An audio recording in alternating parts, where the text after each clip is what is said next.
We bring you all the top stories from across the globe and India.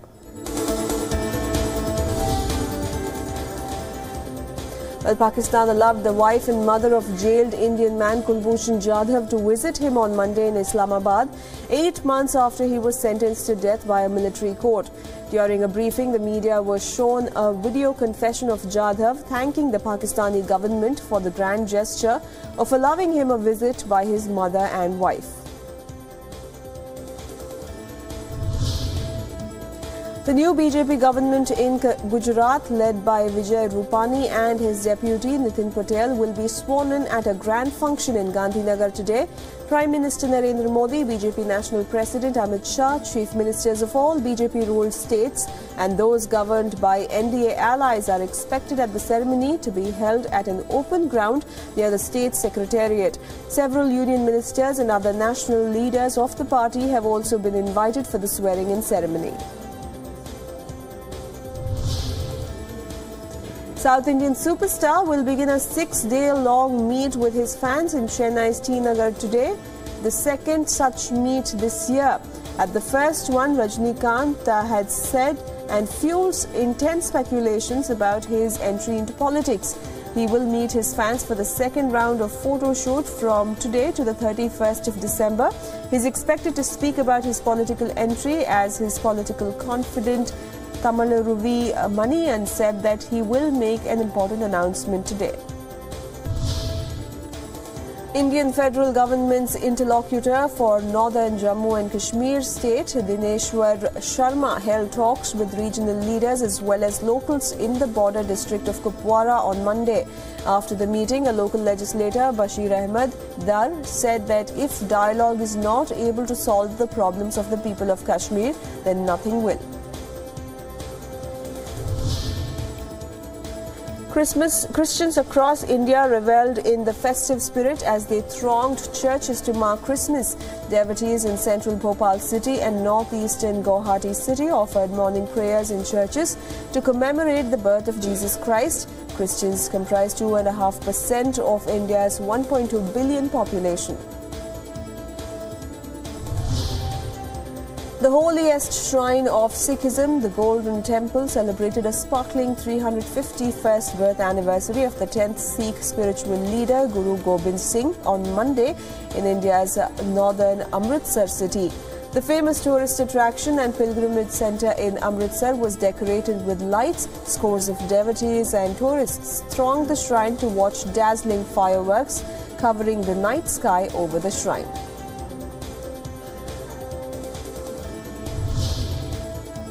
Well, the first Pakistan-Afghanistan-China foreign minister level talks will begin today. Chinese Foreign Minister Wang Yi will host acting Afghan Foreign Minister Salahuddin Rabbani and Foreign Minister of Pakistan Khwaja Asif in Beijing. The three countries will discuss several issues pertaining to reconciliation, development, connectivity, security and counter-terrorism. Iran's Supreme Court has upheld death sentence for an academic who was convicted by espionage. Ahmad Rezi, a doctor and lecturer in Stockholm, was arrested in Iran last year for providing information to Israel to help it assassinate several senior nuclear scientists. At least that is what the allegation is. He has, however, denied all the charges. Baloch activists have intensified their Free Balochistan campaign in New York. The World Baloch Organization, which is behind the Free Balochistan Human Rights Awareness campaign, recently ran a mobile drive with prominent signs against Pakistan government and army's atrocities in Balochistan.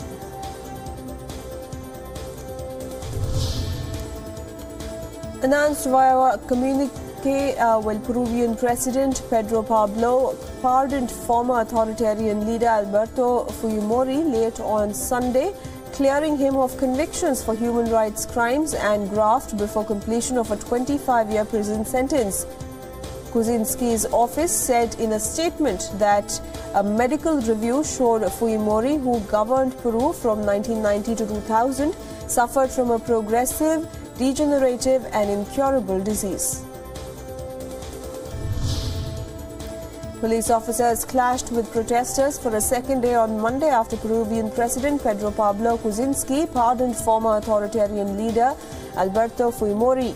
Police in riot gear can be seen confronting a small group of protesters on a side street in Lima, firing tear gas and non-lethal weapons. Final preparations are underway for presidential elections in Liberia, where former soccer star George Weah will go up against the country's Vice President Joseph Boakai in a runoff vote today. Staff at the Electoral Commission in the capital, Monrovia, spared no time for rest to welcome the upcoming event.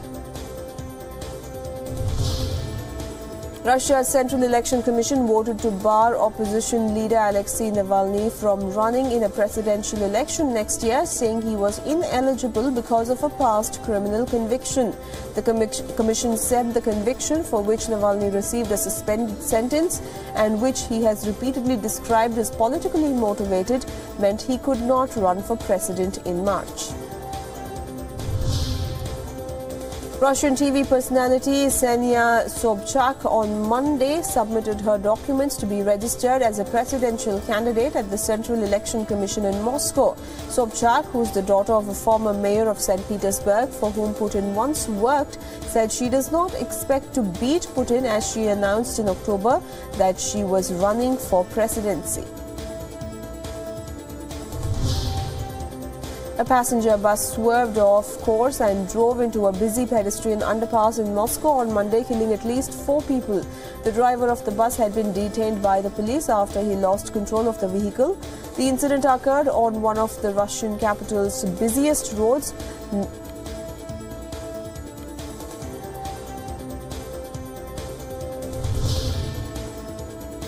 Six people were killed and 5 others injured in the suicide bombing on Monday morning in Kabul, capital of Afghanistan. The Islamic State group has claimed responsibility for the attack. The bombing happened near the National Directorate of Security offices in the Shashtarak neighborhood. A man drove a car at the entrance of the Berlin headquarters of Germany's Social Democratic Party late on Sunday evening, lightly injuring himself and later telling the police that he had intended to commit suicide. It was unclear why he had chosen the SPD, which is about to start negotiations on governing for another 4 years in coalition with Chancellor Angela Merkel's Conservatives, as his target. A jeep collided head-on with a bus on Christmas Day, killing 20 and injuring dozens on a northern Philippine highway. Police said the jeep carrying pilgrims on their way to a church drove into the opposite lane of the highway to overtake vehicles. The crash killed the jeep driver and 19 others, including a 5-month-old baby. No casualties were reported from the bus. A 7-year-old child is dead and at least 13 people are injured after an apparent gas tank explosion at the Toronto restaurant in northern Quito, Ecuador. No foul play is currently suspected. The building partially collapsed and 6 vehicles at the site were also destroyed. Reports indicate the number of injured may rise. As Vietnam braces for tropical storm Tembin, locals in the southern localities have been evacuated to nearby schools, while the government is closely looking at keeping property loss at its low. After claiming 200 lives Friday in southern Philippines, tropical storm Tembin is expected to make landfall in southern Vietnam either on Monday night or early Tuesday morning. Guatemalan President Jimmy Morales drew praise from Israeli officials for deciding to relocate the Central American country's embassy to Jerusalem, a move in step with U.S. policy in a dispute over the city's status. In a short post on his official Facebook account, Morales said that he had decided to move the embassy from Herzliya near to Tel Aviv after talking to Israeli Prime Minister Benjamin Netanyahu. Pope Francis used his Christmas message to call for a negotiated 2-state solution to end the Israeli-Palestinian conflict. after US President Donald Trump stoked regional tensions with his recognition of Jerusalem as Israel's capital. It was the second time that the Pope has spoken out publicly about Jerusalem since US President Donald Trump's decision on the 6th of December. A topless activist from the feminist group Femin tried to snatch the statue of the baby Jesus from the nativity scene in St. Peter's Square on Monday, but was stopped by the police as she grabbed it. The woman jumped over guardrails and rushed onto the larger-than-life nativity scene, shouting, "God is woman." She had the same slogan painted on her bare back.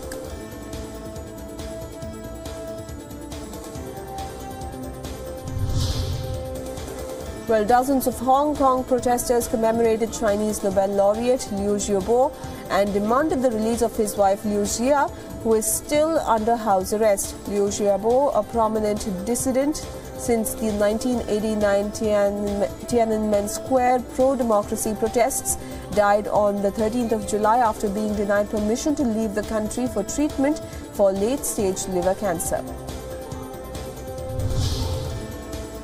Chinese President Xi Jinping has stressed the significance of construction, maintenance and operation of rural roads in the country's battle against poverty. He added that efforts should be made to build good roads in rural areas and maintain them to ensure a better quality of life for farmers and accelerate agricultural modernization.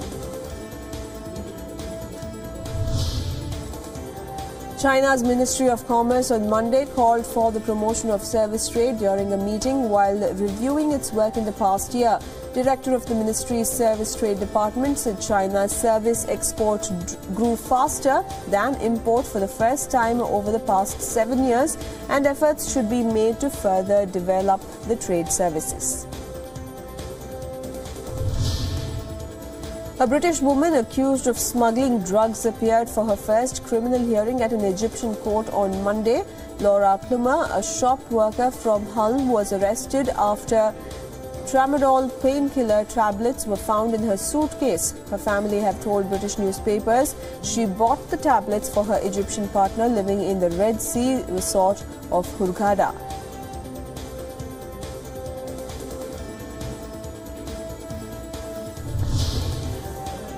British royals, including Prince Harry and his fiancée Meghan Markle, greeted delighted well-wishers who gathered to meet them after the traditional Christmas Day service at St. Mary Magdalene's Church in the eastern England. US actress Markle joined Queen Elizabeth and other senior Windsors for their family Christmas celebrations in what commentators said was a break with a royal protocol that royal partners must wait until they are married before being invited. Britain's Queen Elizabeth pays tribute to her husband Prince Philip in her Christmas message and praise and support his unique sense of humour. The 96-year-old prince, also known as the Duke of Edinburgh, has been at the Queen's side throughout her 65 years on the throne and has regularly grabbed the headlines with his off-colour comments. President Donald Trump and First Lady Melania Trump sent a Christmas holiday message to the American people in a White House video shot in Washington.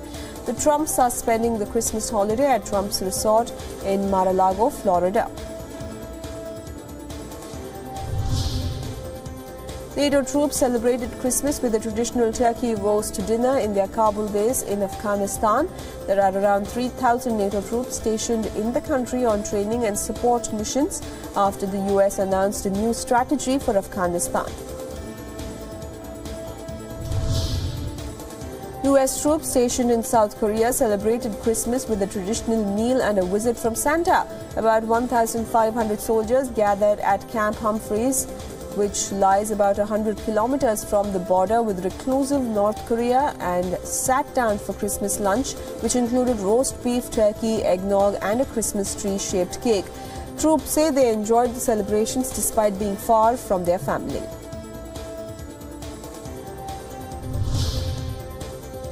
Well, Christian worshippers attended Christmas Day church services in the West Bank town of Bethlehem. The service in the town, revered by Christians as Jesus' place of birth, was led by the acting Latin Patriarch of Jerusalem, Pierre Battista Pizzaballa.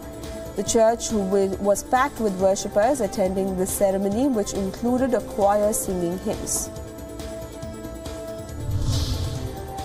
Well, dozens of people dressed in Christmas costumes challenged the cold temperatures on Monday in a traditional swimming session in Berlin's Oraniense Lake.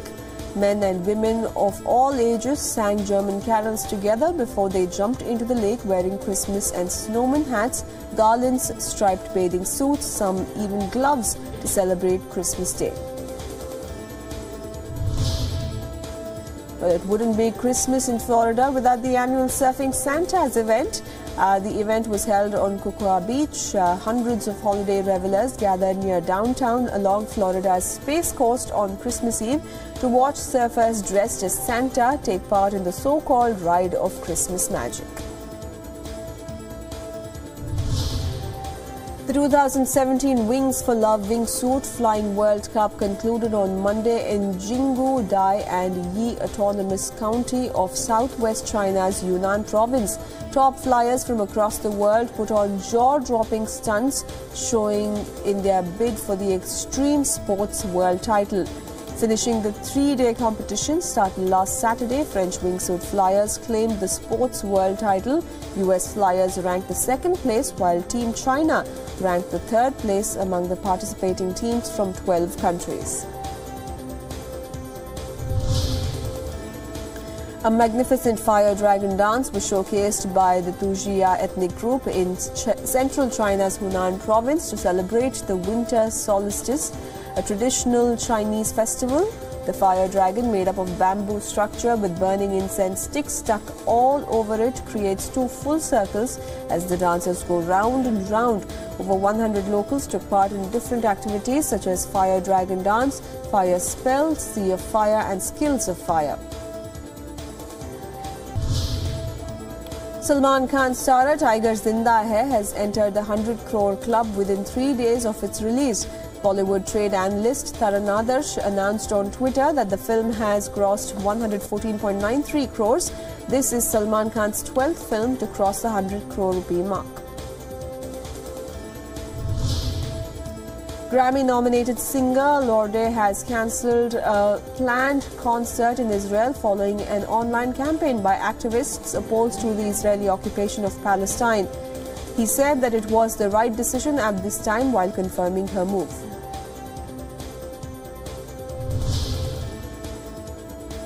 Twitter has released the list of most followed Twitter accounts in India in 2017, and like last year, Shah Rukh Khan has topped Twitter's most talked about celebrity list. Deepika has topped the list, replacing Priyanka Chopra.